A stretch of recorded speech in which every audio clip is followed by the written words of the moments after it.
오늘 말씀은요, 아모스 9장 11절 말씀입니다. 저번 주랑 이번 주랑 아모스 말씀을 하고 있어요. 저번 주에 한 말씀을 제가 반복 안 할게요. 시간이 걸리니까. 9장 11절 말씀 시작. 그날에 내가 다윗의 무너진 장막을 일으키고 그것들의 틈을 막으며 그 허물어진 것을 일으켜 옛적과 같이 세우고. 아멘. 이 말씀은 이제 하나님께서 이제 회복하신다는 그 말씀이 이제 마지막에 나왔는데요. 보시면서 하겠는데, 오늘도 목요일은 그냥 말씀에 대해서 배운다고 생각하시면서 또 이제 개인적으로 들으실 때 하나님이 어떠한 은혜를 주시는지 살피시면서 하나님과 직접 하시면서 이제 그런 시간이 되었으면 좋겠어요. 오늘 말씀은 5장 18절부터 보시겠습니다. 5장 18절 말씀부터 보시는데요. 지금 5장 18절에 지금 아모스가 뜻이 무거운 짐진 자라고 그랬잖아요. 1장, 이것만 한번 볼게요. 1장 1절에 보면 아모스에 대해서 설명이 나와 있잖아요. 한번 읽어보시겠습니다. 유다 왕 우시아의 시대 곧 이스라엘 왕 요아스의 아들 여로보암의 시대 지진전 2년에 드고와 목자 중 아모스가 이스라엘에 대하여 이상으로 받은 말씀이라. 여기는 이상으로 받은 말씀이고요.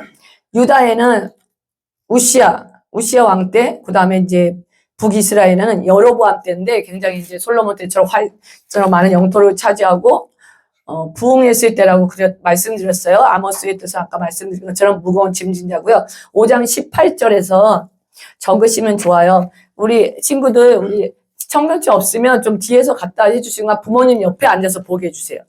이거 따라가지 못하면 괜히 시간 낭비니까 부모님이 가서 옆에 앉으셔도 같이 보게 해주셔도 좋아요. 같이 옆에 오라 그래가지고 아니면 가셔가지고 같이 체킹을 하시면서 이렇게 해주면은 성경을 쉽게 풀어주기 때문에 되게 재밌거든요. 첫 번째 말씀은요, 5장 18절부터 6장 14절 말씀이에요. 이렇게 표시를 해주면 좋아요. 5장 18절부터 6장 14절 말씀인데요. 여기에는 화 있을진저 2번 나와요.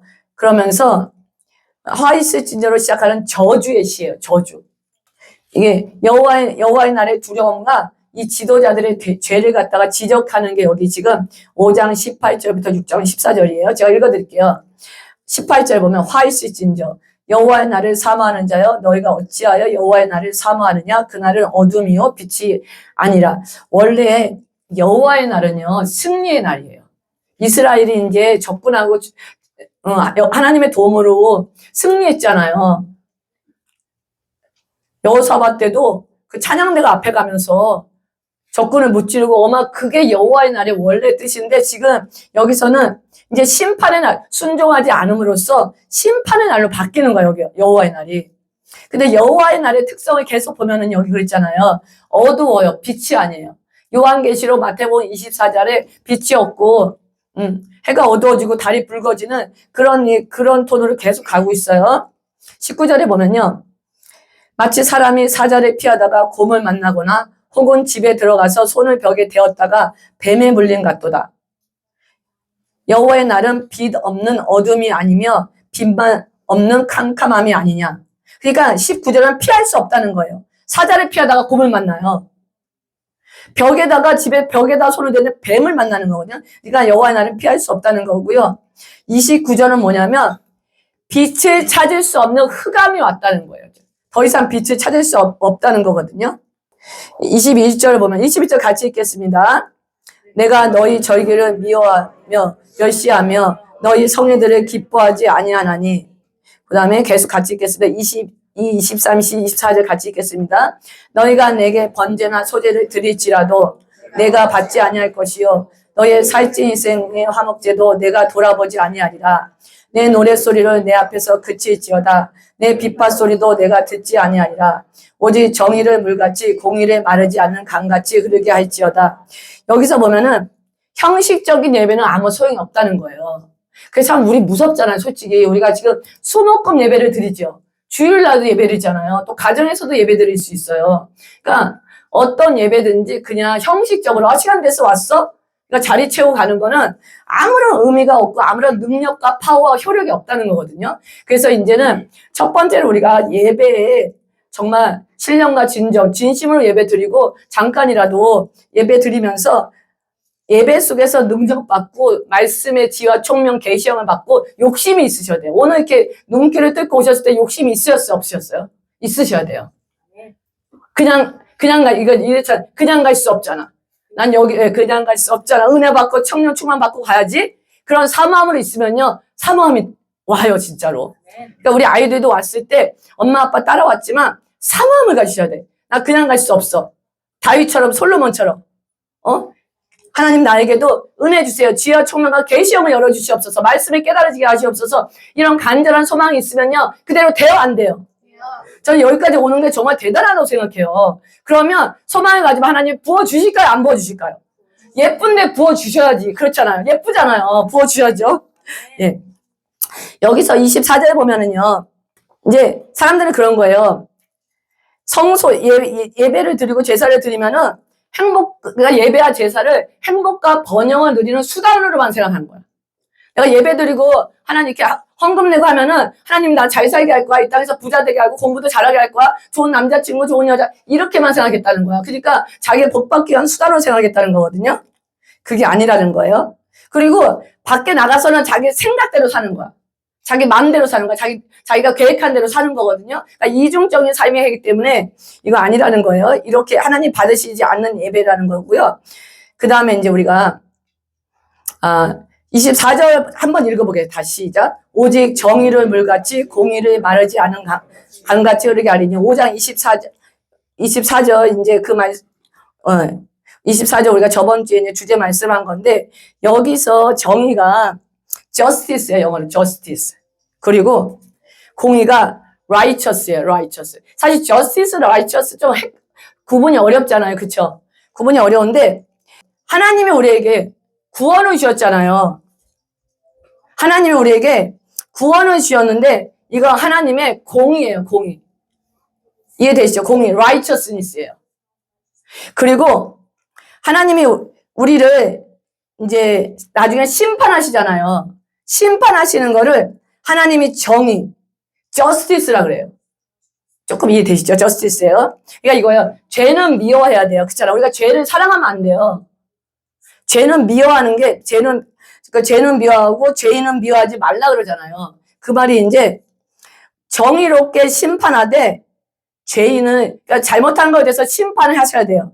justice로 심판하셔야 되는데 죄에 대해서는 긍휼함과 그 다음에 이제 공의를 대하는 게 필요하다는 거예요. 이게 이제 righteousness거든요. 여기에 대한 예를 잠깐 제가 들어줄게요. 1930년도에 미국에서 있었던 일인가 봐요. 어떤 분이 이걸 설명하면서 이렇게 예화를 들었더라고요. 어떤 상점에서 어떤 노인이 이제 빵을 훔쳐면서 걸린 거예요. 빵을 훔쳐서 걸렸는데 판사 앞에 간 거예요. 그래서 판사가 물었어요. 왜 이거를 훔쳤냐? 그랬더니 이 노인이 그런 거예요. 딸이 이혼해서 집에 있는데 딸이 병들어 너무 아프대요. 그리고 손녀딸이 2명 있는데 너무 지금 애들이 배가 고파서 굶고 있는데 빵을 보는 순간 손이 갔대요. 그냥 저절로. 저절로 가서 훔쳤다는 거야. 근데 걸린 거예요. 그러니까 판사가 그랬어요. 듣던 사람들이 앉아있던 사람들이요. 너무 불쌍하잖아요. 그러니까 다들 막 불쌍하다. 그러면서 막 이렇게 감동이 된 거예요. 그래서 판사가 올바른 이제 이렇게 불쌍히 여기는 한마디로 righteousness에 대해서 이제 할 줄 알았는데 딱 집에서 벌금 10달러 친 거예요. 그래서 사람들이 냉정하다. 판사가 저럴 수 있어? 그렇게 했어요. 이게 이제 저스티스예요. 그 다음에 판사가 모자를 딱 벗더니만 자기가 그 안에 자기 주머니에서 10달러를 넣었어요.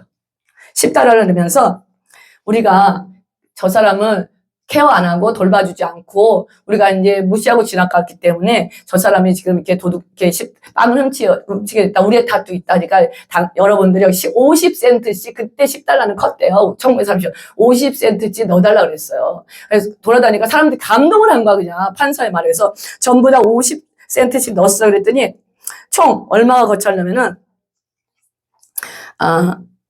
47달러 50센트가 거친 거예요. 그래서 노인이 거기서 10달러를 빼가지고 벌금을 내고 나머지는 가지고 갔다는 이거거든요. 이해되시죠? 이게 justice, 정의하고 그다음에 공의 righteousness를 설명한 거예요. 이게 우리가 이 땅이 이제 흐르게 해야 된다는 거예요. 강같이 흐르게 하라 이거고요. 그다음에 25절 한번 같이 읽으시겠습니다. 이스라엘 족속아 너희가 40년 동안 광야에서 희생과 소제물을 내게 드렸느냐? 너희가 너희 왕 식국과 기운과 너희 우상들과 너희가 너희를 위하여 만든 신들의 별 형상을 갖추고 가리라. 내가 너희를 다메섹 밖으로 사로잡혀 가게 하리라. 그의 이름이 만군의 하나님이라 불리우는 여호와께서 말씀하셨느니라. 여기서 40년 동안 이제 희생과 소제물을 이제 드리지 않았다는 거고요. 26절에 보면 식국과 기운이란 말이 나오잖아. 기운. 이거는 그 두 가지가 나오는데 옛날 이 식국과 기운이 이제 토성 있죠. 토성. 토성을 뜻한대요. 태양 말고 토성을 뜻하는데 옛날에는 이 토성이 지구에서 가장 멀리 있는 게 토성이라고 생각하고 태양과 같은 그 빛을 낸다 해서 숭배를 했대요. 그거를 식국과 기온이라고 했다는 그 첫 번째가 있고요. 그 다음에 가증한 것 있죠. 가증한 것을 나타내는 히브리어 자음과 모음을 결합할 때 나는 소리가 식국과 기운이래요. 그래서 가증한 거를 뜻한다 이렇게 얘기도 한대요. 예. 그 다음에 여기 27절은 다메섹 밖으로 사로잡혀 가리라. 다메섹 아람이잖아요. 밖으로. 그러니까 아수르잖아요. 이거를 이 아모스서에서 그 북이스라엘이 이 아수르에 잡혀갈 거를 아모스에서 3번인가 여기서 설명해서 처음으로 여기서 아모스에서 이 북이스라엘 잡혀갈 거를 예언한 거예요. 6장을 보면은요. 이스라엘의 상류층에 안일함과 방탕함을 한 거예요. 그러니까 상류층들이 그 부와 명예를 가지고 가난하고 돈 없고 힘들고 지쳐있는 그런 백성들을 이제 자기 마음대로 이제 한 거에 대해서 하나님께서 이제 두 번째 화이스진저 읽어보세요. 시작. 화이스진저 시온에서 교만한 자와 사마리아 산에서 마음이 든든한 자, 그 백성들의 머리인 지도자들이여 이스라엘 집이 그를 따르는도다. 너희는 갈레로 거기에서 큰 하마스로 가고 블레셋 사람의 가드로 내려가라. 너희가 이 나라들보다 나으냐? 그 영토가 너희 영토보다 넓으냐? 이거는 지금 갈레는 여로보암 2세 때 있잖아요. 빼앗은 북쪽의 2개 도시 중에 아람의 북쪽의 2개 도시 중에 이게 지금 2개 도시 중에 하나가 갈레예요. 아람의 나라의 이제 도시거든요. 그리고 이제 블레셋 사람의 가드로 내려가라. 우시아 왕 때, 우시아하고 여로보암 때 지금 얘기잖아요. 시대적 배경은요. 빼앗은 도시예요. 가드가. 그러니까 자신의 우월성을 자랑하는 거예요. 그때 이제 영토도 넓어졌지, 잘 먹고 잘 살지, 그러니까 자신의 우월성을 자랑하는 건데, 우리가, 인간이요, 되게 간사해요. 제가 저를 보면서 순간적으로 어떨 때 간사하다는 느낌이 들 때 있어. 뭐냐면, 조금만 좋아지면 언제 그랬냐는 듯이. 없던 게 조금만 있으면 언제 내가 그랬냐는 듯이 그런 거 있잖아요. 그러니까 자기의 이제 우월성을 자랑하면서 교만해졌다는 거거든요. 근데 우리가 교만은 패망의 지름길이고 순식간에 들어와요. 순식간에. 그래서 다른 사람 살피는 것도 중요하지만 자신을 살피는 작업을 철저히 하셔야 돼요. 나만 잘 살펴도 나에게 좋은 영향력이 옆으로 번져가잖아요. 그러면 주의가 바뀔 수 있거든요. 예. 3절 같이 읽으시겠습니다. 너희는 흉한 날이 멀다 하여 포악한 자리로 가까워지게 하고 여기서 보면은 잠깐만요. 흉한 날이라 했잖아요. 흉한 날이 멀다. 이거는 여기서 여호와의 날을 다르게 표현한 게 흉한 날이에요. 흉한 날이거든요. 흉한 날이 멀다 하여 포악한 자리로 가까워지게 하고. 그러니까 여호와의 날이 이제 아직 멀었어. 그러니까 예수님 오실 때가 아직 멀었어. 옛날부터 온다 그랬잖아. 그래서 아직 안 왔잖아. 그리고 다 이렇게 똑같은 거야. 지진 있고 이렇게. 그래서 이런 거 있잖아. 그러니까 아직 멀었어. 이런 마음을 가지고 있으면서 더 이상 하나님 앞에 바로 돌아오지 않고, 사실 우리 그러잖아. 당장 지금 1시간 전에, 1시간 후에 진짜 이 세상에 쥐가 멸망해. 그럼 여러분 어떻게 하시겠어요? 뭐 여유 있게 있으겠어요? 아니잖아요. 막 회개부터 하겠지만, 그리고 막 전화 막 돌릴 거야. 막 빨리 예수 믿어라. 구원 받아라. 이희득 집사님이 아까 그러시더라고요. 어머니가 이제 시어머님이 돌아가셨는데 하나님이 복음을 전할 기회를 주셨대요. 마지막에 하나님 믿으시냐고. 그거 끄떡끄떡 하시라고. 끄떡끄떡 하시더래요. 마지막까지 복음을 전하신 거예요. 계속 복음을 전했는데도 마지막까지 그러면서 알았다 그러면서 그리고 바로 돌아가셨다 그러더라고요. 그러니까 우리가 이제 만약 1시간을 그러면 다 돌리겠죠. 전화부터 돌리겠죠. 형제, 부모 형제 돌리겠죠. 빨리 믿어. 이런데 언제 다 이게 아니야. 아직 멀었어. 이 급한 마음이 없는 거거든요. 아무리 선포해도. 4절 보면요. 상하상에 누우며 침상에서 기지개 켜며 양떼에서 어린 양과 우리에게 송아지를 잡아서 먹고 비파 소리에 맞추어 노래를 지절거리며 다윗처럼 자기를 위하여 악기를 제조하며. 우리가 교회 안에서 성공한 사람은 이렇게 성공한 사람이라 그러면 안 돼요. 그러니까 교회 안에서 사자가 돼야지만 성공한 사람이고, 그러니까 사자가 안 달린 사람들의 그 자녀를 둔 부모들은 할 말이 없는 거야. 이렇게. 근데 이렇게 잘 사는 거예요. 상하상에 누우며 침상에서 기지개 켜며. 여기서 보면 다윗처럼 자기를 위하여 악기를 제조하며. 6절 대접으로 포도주를 마시며 귀한 기름을 몸에 바르며 요셉의 환난 날에 대하여는 근심하지 아니하는도다. 여기서 요셉이라 그런 건 에브라임과 므낫세가 북이스라엘 지파잖아요. 한데 모아서 요셉이라 그런 거예요. 그러므로 그들이 이제는 사로잡히는 자 중에 앞서 사로잡히리니 기지개 켜는 자의 떠드는 소리가 그치리라. 여기서 좋은 교육과, 여기서 있잖아요. 좋은 교육과 훈련받은 자들 상류층이 있잖아요. 상류층. 소리가 그친대요. 그러니까 제가 말씀드릴 때 잘 이해하셔야 돼요. 제가 이제 애들 열심히 해서 잘 살라 그러잖아요. 저 못 살라고 안 그래요. 열심히 일해서 열심히 돈도 벌고 공부도 열심히 해서 좋은 직장도 가고, 그거하고 이게 목표가 되는 거하고 달라요. 우리가 사는 이유가 뭐예요? 하나님 영광을 위해서. 쟤네, 주아야, 너 왜 공부하고 왜 지금 교회 왔어? 뭘 위해서? 하나님의 영광을 위해서. 해보자. 다시 시작. 하나님의 영광을 위해서. 하나님의 영광을 위해서요. 우리가 의사가 되고 돈 많이 벌고 열심히 일하고, 그 다음에 저 잡에 대해서는 상관없어요. 잡에 대해서 무슨 정말 비즈니스를 하던 청소부를 하던 하던 자기가 정말 준 비전에 따라 하면 되거든요. 하나님의 영광을 위해요. 그거예요. 하나님의 영광을. 돈을 벌고, 또 하나님이 돈을 벌 수 있는 지혜를 주는 사람이 있어. 어떤 사람이 돈이 보인대요. 그러면 돈이 보이는 사람은 돈을 벌어요. 그러면 하나님의 영광을 위해서 벌어야 돼. 근데 그게 하나님 안에서는 못 살아야 돼. 그런 거 하면 안 돼. 그냥 이게 아니라는 거야. 하나님의 영광을 위해서. 어려운 사람 도와주고. 이걸 얘기하는 거예요. 그래서 우리가 정말 열심히 살아야 된다는 거. 우리 아이들도 열심히 자기 할 일에 최선을 다하고, 어른들도 마찬가지고요. 8절 보시겠습니다. 같이 한번 읽으시겠어요? 만군의 여호와여 하나님의 말씀이니라. 주 여호와가 당신을 두고 맹세하셨노라. 내가 야곱의 영광을 싫어하며 그 궁궐들을 미워하므로 이 성읍과 거기에 가득한 것을 원수에게 넘기리라 하셨느니라. 한 집에 10사람이 남는다 하여도 다 죽을 것이라. 죽은 사람은 친척고 그 시체를 불사를 자가 그 뼈를 집 밖으로 가져갈 때에 그 집 깊숙한 곳에 있는 자에게 묻기를 아직 더 있느냐 하면 대답하기를 없다 하리니 그가 또 말하기를 잠잠하라. 우리 하나님 여호와의 이름을 부르지 못할 것이라 하리라. 보라, 여호와께서 명령하심으로 타격을 받아 큰 집은 갈라지고 작은 집은 터지리라. 이게 사람의 시체를 불태운다 그랬잖아. 이거는 일반적인 상황에서는 불을 안 태운대요. 지금 위험 상황이라는 거예요. 전쟁 상황이라는 거거든요. 그때 불을 태운다는 거고요. 여기서 보면은 10절에 보면은 더 있느냐 할 때 대답하기를 없다 하리니 그가 또 말하기를 잠잠하라. 우리가 여호와의 이름을 부르지 못할 것임이라 하리라. 여기서 말했잖아요. 이거는 하나님이 그 소리를 듣고서는 누군가 거기 있는 걸 알아차릴 수 있다는 거야. 그러면 하나님 심판이 또 임해 안 임해요? 임할 수 있으니까 조용히 하라는 얘기예요. 하나님이 들으실 수 있으니까. 그 다음에 12절 볼게요. 시작. 마이들이 어찌 바위에서 달리겠으며 소가 어찌 거기서 바꿔겠느냐. 그런데 너희는 정의를 쓸개로 바꾸며 공의의 열매를 쓴수로 바꾸며. 이건 뭐냐면 마이들이 바위에서 달리는 게 쉬워요, 어려워요?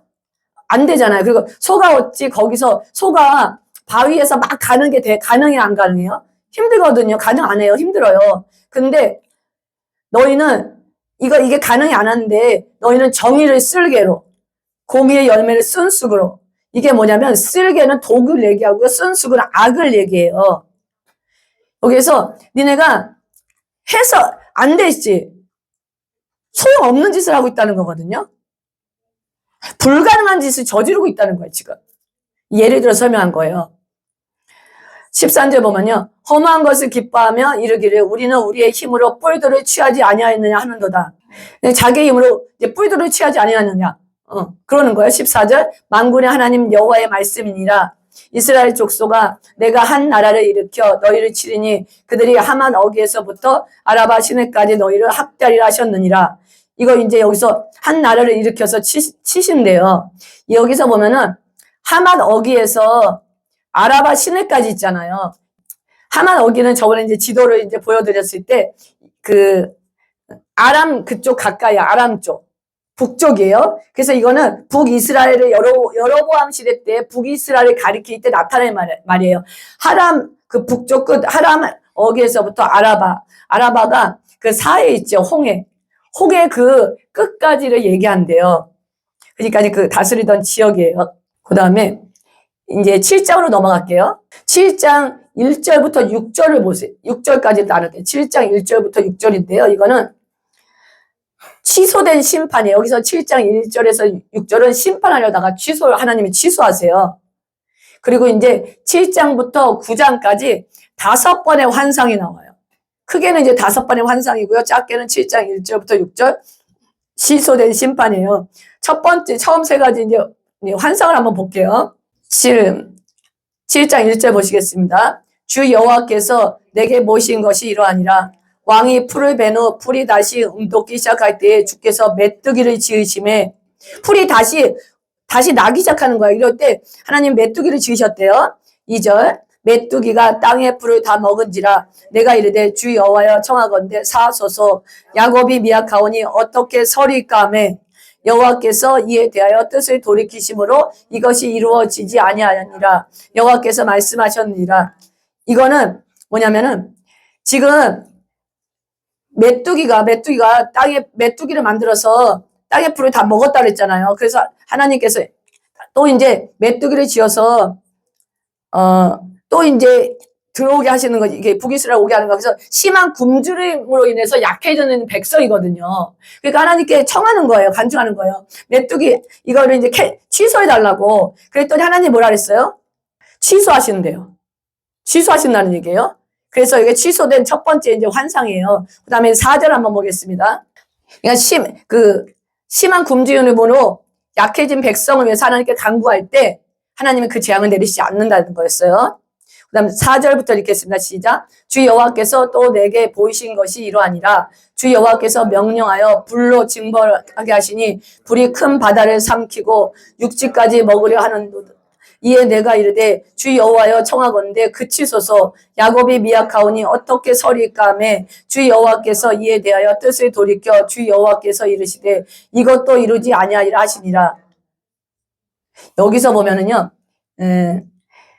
4절에 보면은 불이 큰 바다를 삼킨다 그랬잖아요. 여기서 큰 바다는 여기서 이제 그 샘물 있잖아요. 지하수를 얘기하는 거. 우리가 지금 생각하는 바다 오션이 아니라 지하수, 샘물이에요. 이 큰 바다를 삼키고 육지까지 먹으려 불이 이제 그렇게 한다는 거야. 근데 여기서 6절에서 야곱이 미약하오니 어떻게 서리까 해서 하나님께 이제 구했더니 취소한 거예요. 두 번째로 이제 취소된 심판이에요. 그 다음에 제가 좀 여기 짧게 나눌게요. 7장 7절부터 이제 9장 10절을 나눌게요. 이거 좀 길죠? 7장 7절부터 여기부터 9장 10절까지는 확정된 심판이에요. 여기까지 두 번까지는 이게 두 개는 취소해 주셨는데 하나님께서는 이제 내가 이렇게 심판할 거 하고 확정된 심판이라는 거예요. 7절 같이 읽겠습니다. 또 내게 보이신 것이 이러하니라. 다림줄을 가지고 싸운 답 곁에 주께서 손에 다림줄을 잡고 서셨더니 여호와께서 내게 이르시되 아모스야 내가 무엇을 보느냐. 내가 대답하되 다림줄이니이다. 주께서 이르시되 내가 다림줄을 내 백성 이스라엘 가운데 두고 다시는 용서하지 아니하리니 이삭의 산당들이 항폐되며 이스라엘 성소들이 파괴될 것이라. 내가 일어나 칼로 여로보암의 집을 치리라 하시니라. 한번 그림 보여주세요. 블레셋부터 보여주세요. 오늘 이제 지도만 잠깐 이제 알려드릴 건데 자꾸 이제 블레셋이 나오고 이제 가드 가서 나오는데 요걸 블레셋에 5개 지역이 있다 그래요. 성경에는 방백이라고 나오는데 지역이 나오는데 외우기가 되게 쉬워요. 그러니까 덮개를 엘리 제사장 때 아들들이 전쟁 때 번개를 빼앗겼을 때 그때 주도적으로 이 지역이 정확히 나오는데 보시면 우리 아스도부터 갈게요. 시작. 아스돗, 아스글론. 여기는 가자라고 되어 있는데 성경 가사라고, 한국 성경 가사라고 나와요. 영어를 그냥 가자로 번역한 것 같아요. 가사. 그 다음에 가드, 에그론. 그러니까 에그론부터 쭉 돌 거예요. 근데 아스돗하고 에그론, 아스돗하고 아스글론만 외워보세요. 시작. 아스돗, 아스글론. 아스로 시작되잖아요. 그냥 쉽죠. 좀 다시 시작. 아스돗, 아스글론. 쉽죠? 이게 그러면은 이제 눈에 좀 지도가 들어오잖아요. 다음 거 보여주세요. 이게 다림돌이에요. 끝에 무거운 돌이나 아니면 쇠조각 또 무거운 걸 넣어가지고 그 성벽을 지을 때나 집을 지을 때 수직과 수평을 맞추기 위해서 하는 거거든요. 여기서 보면은 8절에 보면은 아모스야 내가 무엇을 보느냐? 내가 대답하되 다림줄이다. 주께서 이르시되 내가 다림줄을 내 백성 이스라엘 가운데 두고 다시는 용서하지 아니라. 그 다음 거 보여주세요. 이걸 어떻게 해석하냐면 율법에 대한 다림줄이에요. 율법을 지키고 있는 하나님의 명령을 지키고 있나 없나 이 다림줄을 통해서 예를 들어 설명한 거예요. 다림줄을 통해서 하나님이 지금 백성들을 이제 righteous와 justice와 righteous로 이제 하는 건데, 여기 justice겠죠? 이거를 지금 심판하시는 거예요. 심판하시는 걸 얘기하는데, 우리가 이 그림을 한번 눈에 봐보세요. 이게 이제 북이스라엘 백성뿐 아니라 우리 자신 있잖아요. 우리 자신에게 하나님이 다림줄을 딱 내린다고 생각해 보세요. 내 심장에. 사실 우리가 밖으로 볼 때 우리 다 좋은 사람이잖아요.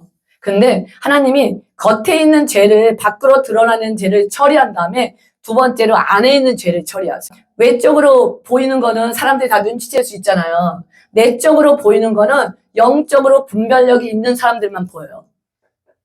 기도하는 분들, 기도하고 또 하나님이 이제 지혜와 총명과 계시형을 준 사람들은 다른 사람 속에 있는 내적인 죄까지 캐치낼 수 있는 파워가 생겨요.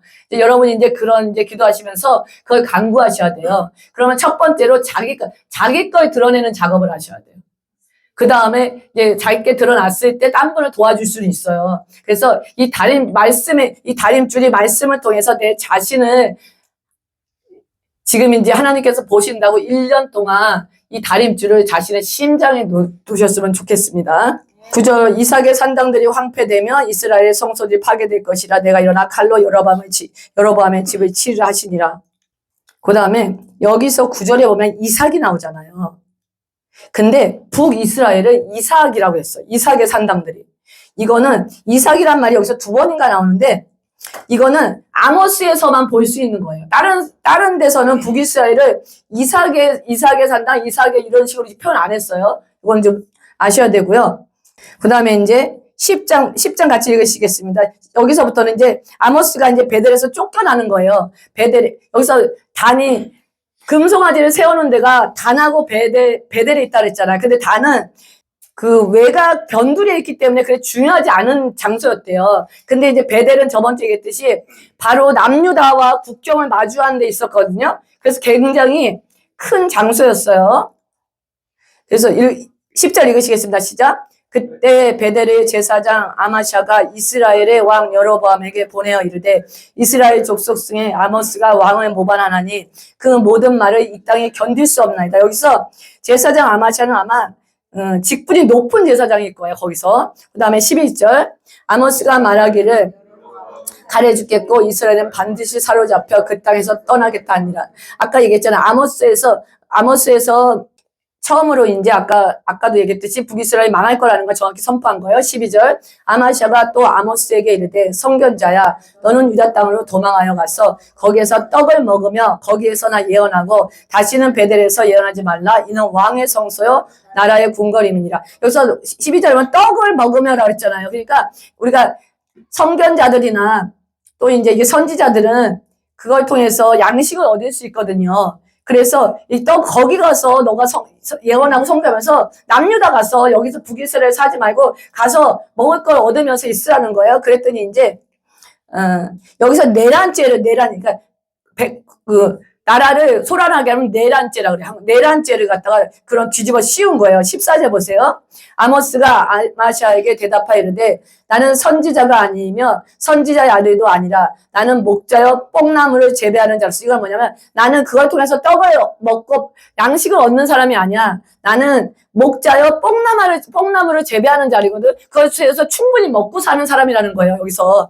여기서 이제 그 어원에 따르면 이 아모스는 가난한 목자나 뽕나무를 재배하는 사람이 아니었대요. 부유한 층에 속했다고 얘기하더라고요. 15절 같이 읽겠습니다. 시작. 양떼를 따를 때 여호와께서 나를 데려다가 여호와께서 내게 이르시기를 가서 내 백성 이스라엘에게 예언하라 하셨으니, 그러니까 하나님께 받은 것을 피할 수 없다는 거예요. 나는 하나님께서 양떼를 칠 때 여호와께서 나를 데려다가 이렇게 가서 이스라엘에게 예언하라고 하셨어. 그래서 하는 거야. 이거거든요.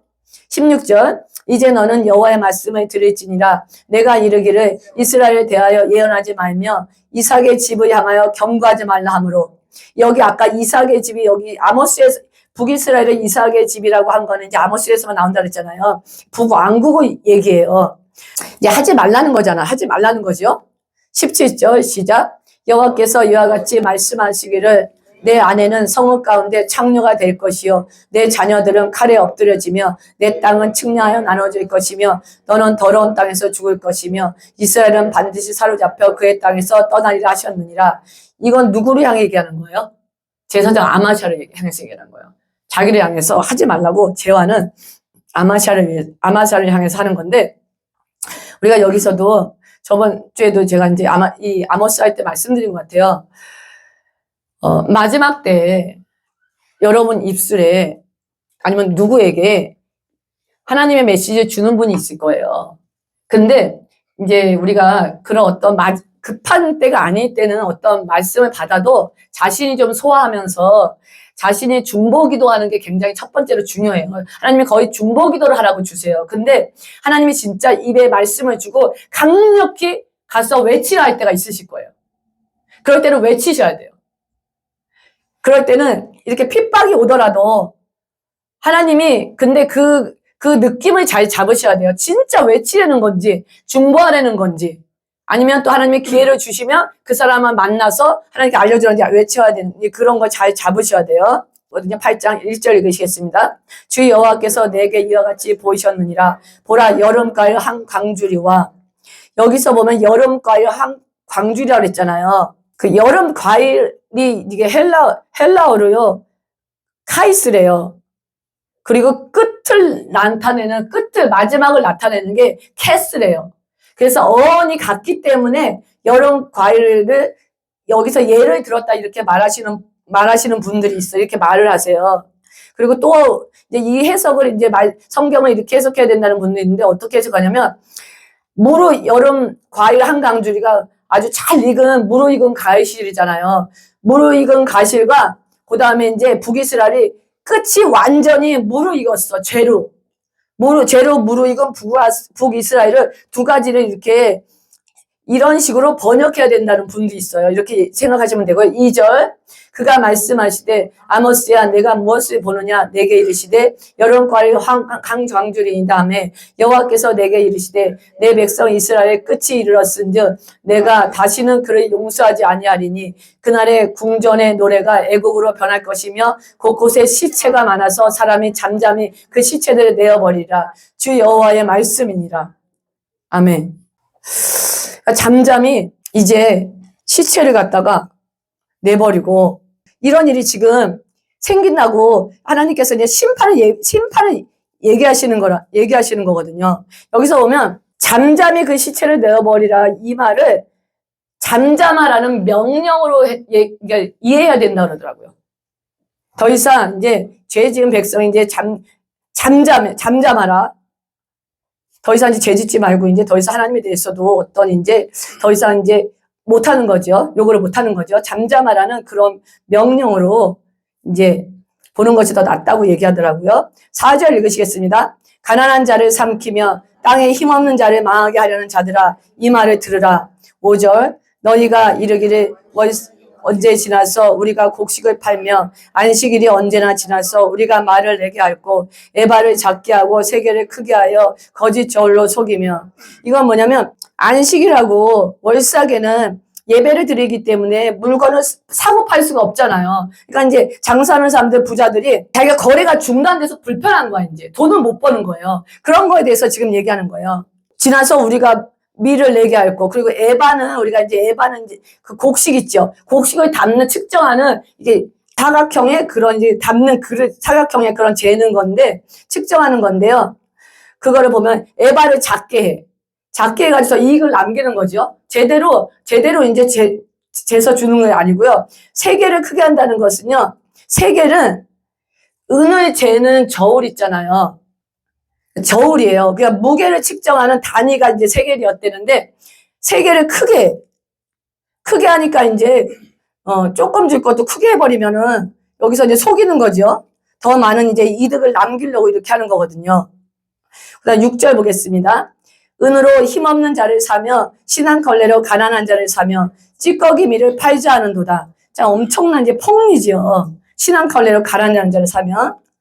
7절 여호와께서 야곱의 영광을 두고 맹세하시되 내가 그들의 모든 행위를 절대로 잊지 아니하려 하셨나니 이로 말미암아 땅이 떨지 않겠으며 그 가운데 모든 주민이 애통하지 않겠느냐. 온 땅이 강에 넘친같이 솟아오르며 애국강같이 뛰노다가 낮아지리라. 이거는 8절에 보면 지진이 있을 거라는 거거든요. 지진이 있고 여기서 보면 땅이 떨지 않게 어떻게 땅이 떨게 지진을 통해서 땅이 떨어지고 이제 갈라지는 거거든요. 그다음에 애국강이 뛰노다가 낮아진다 그랬어요. 이거는 우기철이 되면 나일강이요 7m에서 8m가 물이 불어나서 강 언덕의 넓은 지역으로 강물이 흘러 넘치는 걸 얘기하고 있어요.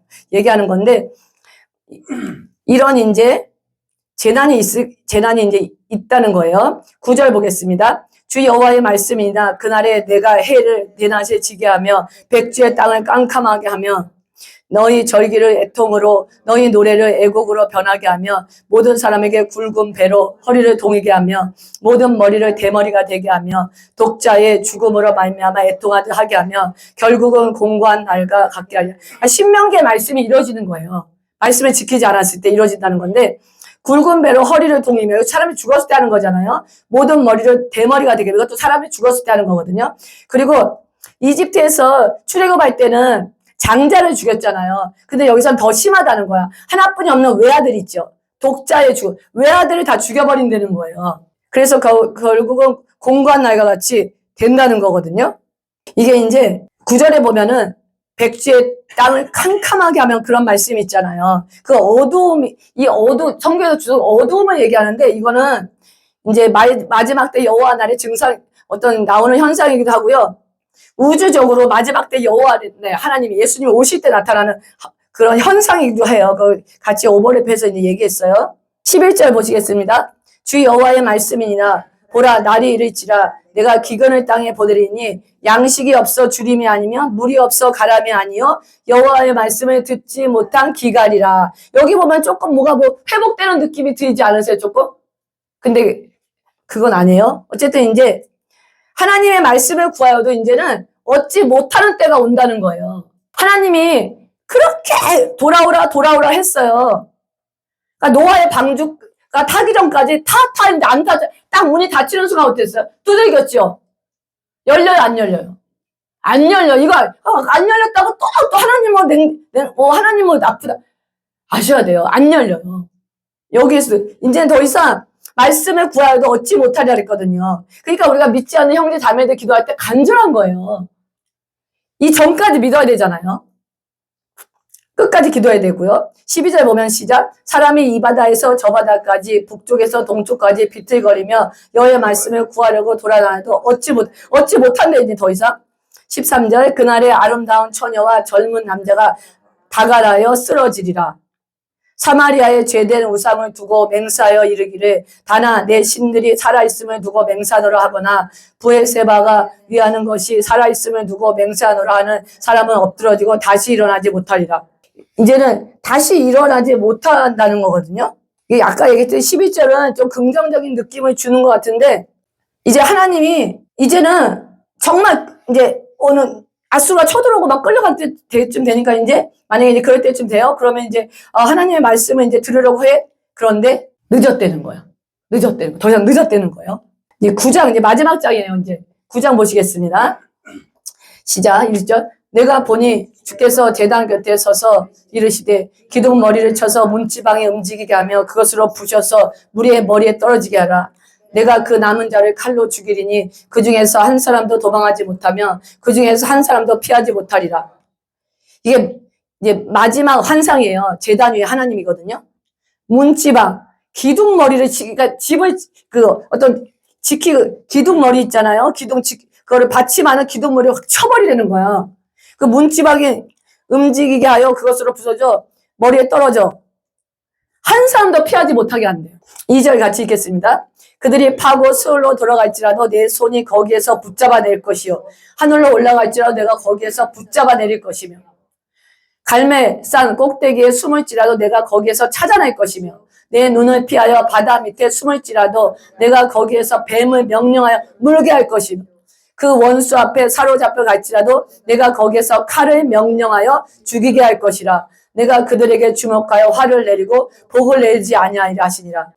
지금 이게 여기 5째 환상은 어디에서는 그냥 베델 성소인 거예요. 성소라고 얘기해요. 베델 성소에서 이루어지는 건데 하나님의 성소 건물 앞 제단에서 거대한 모습으로 서 계신 것을 본 거예요. 지금 하나님이 거기 모인 백성이 구원의 복음과 약속을 기대하지만 바로 이 장소에서 이제 심판이 시작된다는 거예요.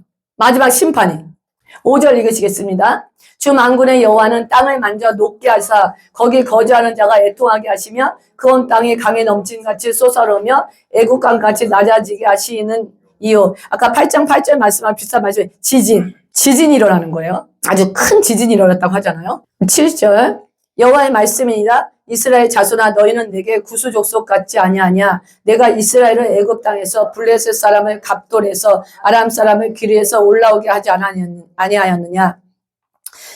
여기 갑돌은 블레셋 사람들이 살던 출산지가 갑돌이고요. 그 다음에 이제 기르는 크레테인데 여기 아람 사람들이 거기서부터 왔다고 얘기해요.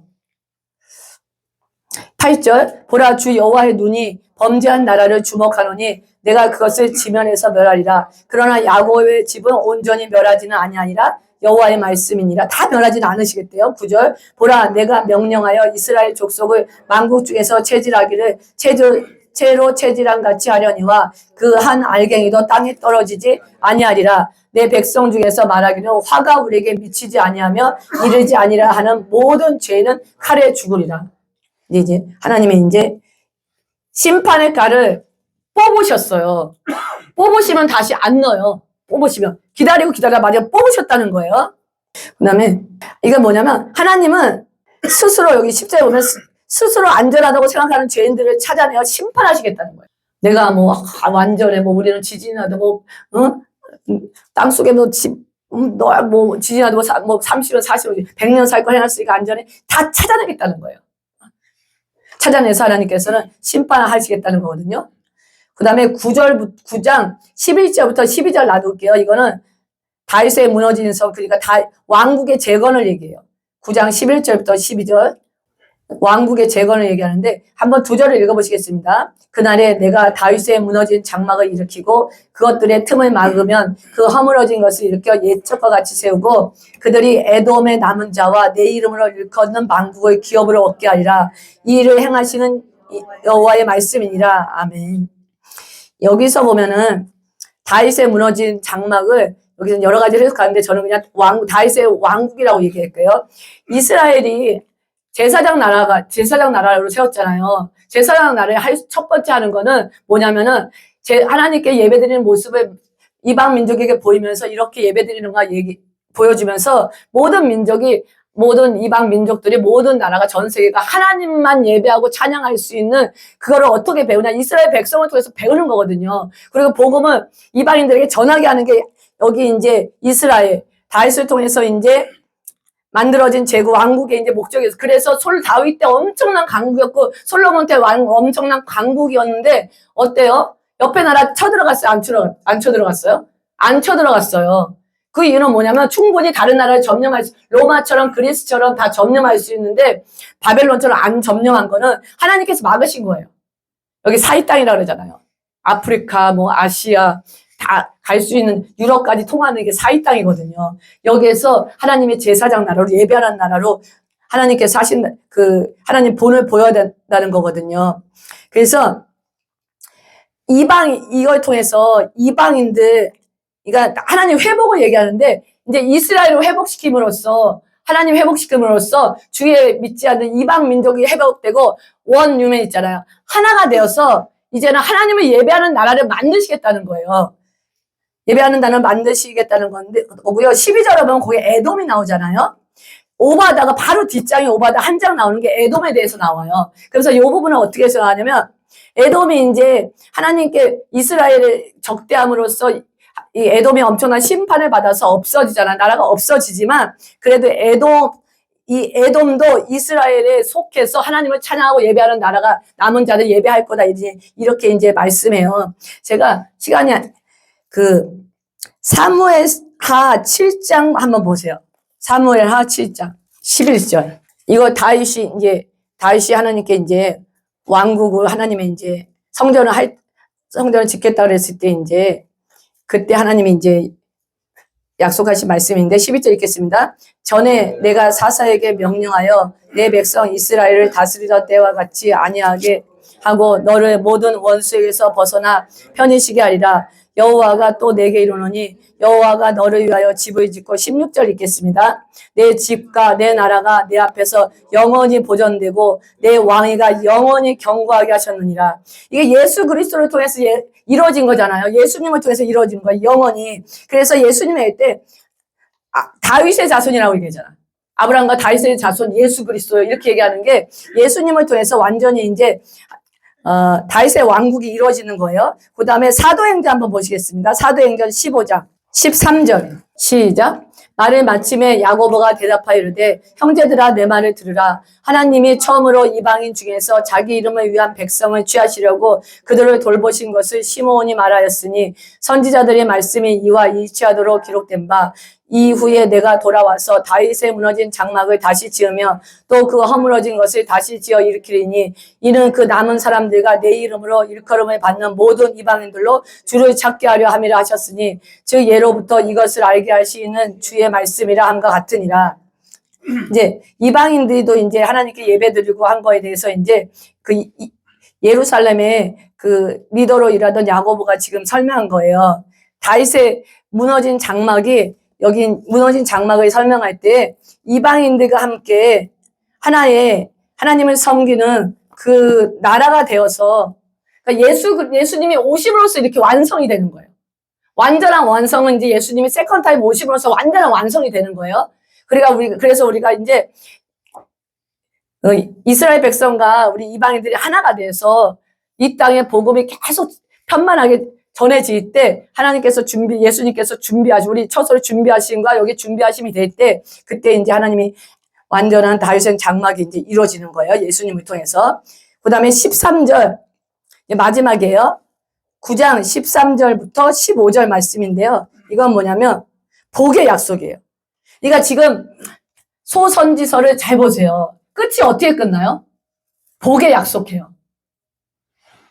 하나님께서 다윗의 장막을 일으키시고 그 다음에 복의 13절부터 15절 복의 말씀이에요. 13절 읽으시겠습니다. 여호와의 말씀이니라. 보라 날이 이르지라. 그때 파종하는 자가 곡식 추수하는 자의 뒤를 이으며 포도를 밟는 자가 씨 뿌리는 자의 뒤를 이으며 산들은 산 포도주를 흘리며 작은 산들은 녹으리라. 내가 내 백성 이스라엘이 사어준 것을 돌이키리니 그들이 황폐한 성읍을 건축하여 거주하며 포도원을 가꾸고 그 포도주를 마시며 과은들을 만들고 그 열매를 먹으리라. 내가 그들의 땅에 심으리니 그들이 내게 준 땅에서 다시 뽑히지 아니하리라. 내 하나님 여호와의 말씀이니라. 아멘.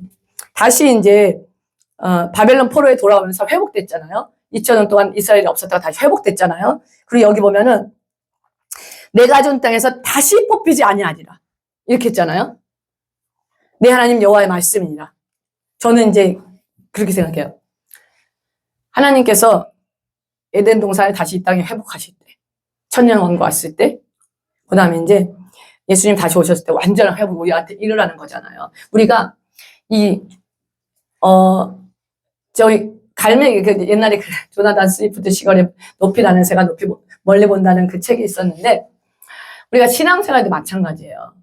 어린아이는 신앙생활을 할 때 높이 못 봐요. 바로 앞에 것만 봐요. 그렇잖아요. 앞에 것만 봐. 그거 뭐냐면은 당장 자기 문제만 얽매여요. 자기 자신한테만 얽매여. 근데 그건 다 경험하실 거예요. 그렇잖아요. 우리가 처음부터 막 신앙이 높은 게 아니니까 다 경험했기 때문에 알잖아요. 당장 나 먹고 사는 거. 그 다음에 뭐 내 제 자식. 그 다음에 자식 잘 되는 거, 뭐 하는 거. 그 다음에 당장 문제만 보이잖아요. 그러니까 당장 앞을 보니까 이게 막혀버리면 전혀 희망이 안 보여. 그리고 희망도 안 보이고 인생을 살 의미도 안 보이고 그러잖아요. 근데 우리가 더 하나님을 깊이 경험하고 말씀을 깨달아 알아가잖아요. 그러니까 말씀을 깨달아 알아가고 또 기도를 통해서 영적인 파워가 강해지고 하나님의 성령의 강력한 임하심이 있으면 보는 게 이제 달라져요.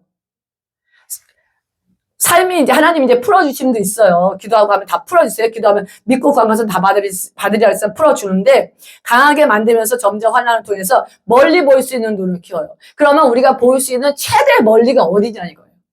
그래서 우리 사랑하는 성도님들이 지금 어디에 시선을 맞추고 있냐. 그냥 먹고 사는 거 해야죠. 그렇다고 뭐 일 안 하고 공부 안 하고 뭐 아무것도 안 하고 이 차원을 생각하시면 안 돼요. 그러니까 두 가지를 병행할 수 있는 파워를 키우셔야 돼요.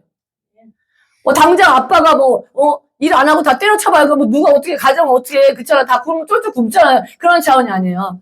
내 삶 속에서, 내 생활 속에서 급하면 영주권도 따야 돼요. 따야 되고, 또 남도 도구 하는데, 그 삶을 유지하면서 정말 끝까지 볼 수 있는 눈이 있어야 돼요. 끝까지가 어디예요? 영원한 나라를 사모하셔야 돼요.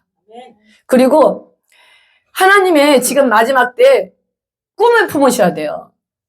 이 마지막 때 사는 나에게 어떤 꿈을 주셨나? 예수님 오시기를 준비하는 자잖아요. 우리가 지금 당장 선교를 나가든 안 나가든 여기서 하든 여기서 사역을 하든 어쨌든 하나님께서 예수님 오시기를 준비하고 그리고 중요한 거는 내가 가진 영역 있잖아요. 천국으로 다 만드는 거예요. 만약에 내 자녀가 예수님을 안 믿어? 넓혀 가셔야 돼. 기도. 내 남편이 안 믿어? 긍지를 가지셔야 돼. 나를 여기에 세웠구나. 직장에서 예수님을 안 믿어? 그럼 여기가 직장이 복음 전하는 터전이에요. 여러분, 어떠세요? 여러분이 가는 곳마다 복음이 전파되세요? 전파 안 되세요? 전파되세요? 전파가 안 되세요? 전파돼요? 누가 얘기했어? 아멘, 할렐루야. 이거예요. 저는 근데 하나님의 영이 내 안에 워킹하면 그럴 수밖에 없어. 근데 이제 좀 시간이 걸리는 사람도 있어요. 저는 직장에 가면은요, 다 예수님을 믿어야 돼. 그러니까 내가 거기에 보낸 목적은 그거잖아. 그래, 어쨌든 복음을 전해야 돼. 믿지 않아, 또. 그러니까, 복음을 전하니까, 제가 이제 저번에 그랬잖아요. 제가 일하는 데서 저녁에 학교 다니면서 하는데, 주일날 일하래요. 근데 되게 좋은 자리였어. 과장님이 그러는데 제가 그랬어. 저는 그때 너무 이해가 안 되는 게, 그러니까 진짜로 이해가 안 되는 게, 아니, 왜 나한테 주일날 일하래? 저는 상상을 못 하는 얘기잖아요. 교회 가야 되는데? 그래서, 주일날 나 일 안 해요. 딱 그랬어. 그랬더니, 그러니까 그 말 자체가 너무 기가 막혔나봐. 이제 쟤는 이제 교회 다니니까 예수님 믿고 그런 거 안 하는데, 그래서 그냥 한마디도 안 하고 그냥 딱 포기하더라고. 더 이상 말이 없었어. 주일날 일을 왜 해요? 딱 한마디에. 근데 그런 것처럼 이제는 여러분 안에 꿈이 있으셔야 돼요. 지금 하고 있는 일을 열심히 하되 더 높은 시선을 보고 하나님의 눈으로 여러분을 보셔야 돼요. 그래서 정말 첫 번째로 제가 자존감이 낮은 사람은 자기가 별 볼일 없다고 생각하는 사람은 이 두 개를 가지기가 너무 힘들어요. 그러니까 그냥 뒤집어 엎으세요. 치우고 뭐고 소용없어요. 다 집에 엎으시면 돼. 제가 보니까 오랫동안 해보니까 그냥 자기 생각만 바꾸면 돼. 코드만 바꾸면 돼. 따라서 나는 귀한 존재야. 나는 멋있어. 세상에 하나뿐이 없는 나야. 너무 예쁜 나야. 맞죠? 맞아요.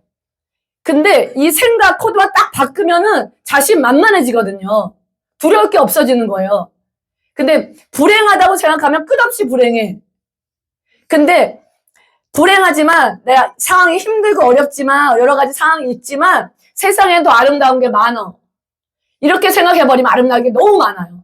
근데 이제 우리가 이제 마지막 때를 얘기하면서 제가 여러 가지 생각을 했어요. 그러니까 많은 질문해요. 마지막 때 얘기하는데. 그럼 마지막 때인데 그냥 다 공부도 뭐 그냥 대충 하고 그냥 직장 대충 하고 그래야 되지 않아요? 그냥 그러니까 뭐냐면 뭘 열심히 해야 된다는 의미를 못 찾는 거예요.